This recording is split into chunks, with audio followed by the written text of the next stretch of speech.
कांग्रेस ने दावा किया है कि बीजेपी में महिलाओं का सम्मान नहीं है। इसका जीता जागता उदाहरण बीजेपी कार्यालय में 2 बच्चियों का यौन शोषण हुआ है। इसे पार्टी का चाल चरित्र और चेहरा उजागर हुआ है। इस घटना की निंदा करते हुए आरोपियों को सजा दिलाने की मांग की है।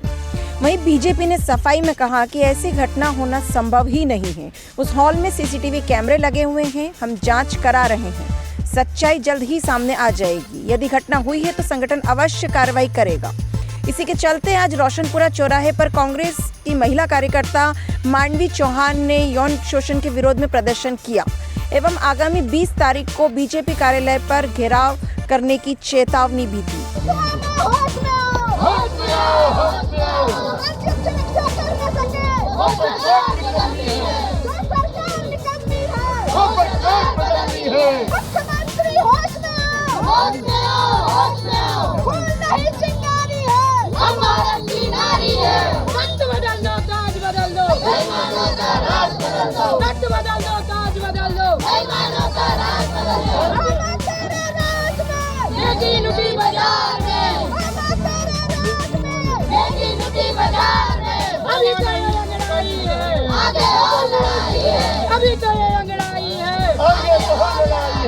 कार्यालय को मंदिर बोलते हैं और मामा की भांजियाँ उसमें अगर यौन शोषण की शिकार होती हैं तो इससे बड़ी शर्म की कोई बात नहीं है मध्य प्रदेश में कि शर्म आनी चाहिए ऐसे मामा को और ऐसी भाजपा सरकार को कि जिनके घर में ही बेटियों की इज्जत के साथ खिलवाड़ हो रहा है और ये लोग अब आँख कान मुंह सब बंद किए बैठे हैं। ऐसे लोग को शर्म आनी चाहिए, चाहे वो बीडी शर्मा हो, चाहे वो शिवराज सिंह चौहान हो या यहाँ के विश्वास सारंग हो या दूसरे अन्य नेता हो। इन लोगों को इस्तीफा दे देना चाहिए और नहीं तो इन बेटियों के जिन्होंने यौन शोषण किया है उन्हें कड़ी से कड़ी सजा और उन बेटियों को न्याय मिलना चाहिए। इसके लिए आज हम लोग सड़कों पर उतरे हैं। नमस्ते, मेरा नाम आयुषी जैन। मैं मध्य प्रदेश की राजधानी भोपाल से भारतीय जनता पार्टी की युवा कार्यकर्ता, आदरणीय राष्ट्रीय संगठन मंत्री श्री BL संतोष जी और आदरणीय मुख्यमंत्री श्री शिवराज सिंह चौहान, मैं आपको सादर प्रणाम करती हूँ। मैं अपने आप को भारत भूमि की सेवा के लिए और संगठन की सेवा के लिए समर्पित करना चाहती हूँ। इसी से संबंधित मैंने अपने छोटे से कस्बे से निकल करके भोपाल की भूमि पर आकर के संगठन के कार्य को करने का प्रयास किया है। मैं 24 घंटे में से 18 घंटे संगठन की गतिविधियों के बारे में सोच विचार करती हूँ। अपने राजनीतिक ज्ञान को बढ़ाने के लिए मैं भारतीय जनता पार्टी की नानाजी देशमुख पुस्तकालय में जाकर के पुस्तकें अध्ययन करती हूँ और अर्चना प्रकाशन से पुस्तकें खरीद कर भी अध्ययन करती हूँ। लेकिन कुछ महीनों से मेरे साथ में जो अभद्र व्यवहार हो रहा है उस पुस्तकालय में, वो बहुत ही निंदनीय है।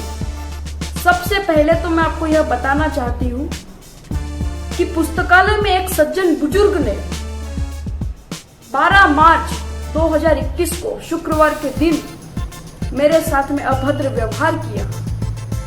मेरे बाजू में आकर के वे बैठ गए और उन्होंने मेरी जांघ के ऊपर अपनी जांघ रख दी। कई बार उन्होंने मुझे अपने घर पर आने का भी न्योता दिया और वे यह भी कहते थे कि तुम्हारे पास में मोटरसाइकिल है इसलिए तुम मुझे मोटरसाइकिल से मेरे घर तक छोड़ दिया करो। और यही डोरी उन्होंने मेरी एक साथी के ऊपर भी डाली है। आइए आप उसी से सुन लीजिए कि उसके साथ में क्या व्यवहार हुआ है। आइए आप आरती जी। नमस्ते, मैं आयुष दीदी के साथ पुस्तकालय गई थी। वहाँ पर एक बुजुर्ग व्यक्ति था जो मुझसे मीठी मीठी बात की। बाद में मेरे से नंबर ले लिए और फिर उन्होंने भोपाल के मौसम ने अचानक बदले तेवर। बादल की गर्जन के साथ आंधी, तेज बारिश और ओले गिरे। वहीं एक एक्टिवा से जा रहे युवक पर बिजली गिरी, धड़ से अलग हुआ सिर।